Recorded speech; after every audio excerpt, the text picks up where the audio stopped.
biết rằng tình là dây ai, nếu biết rằng hợp rồi sẽ tan, nếu biết rằng yêu là đau khổ, thà dương gian đừng có trong mình.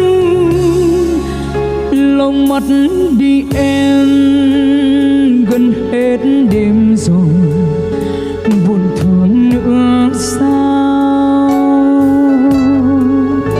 Mây bước sang ngang, lòng thêm nát tan, tình đã xứ xa. Thôi khóc làm gì, đã lỡ duyên mình, thương nhau làm chi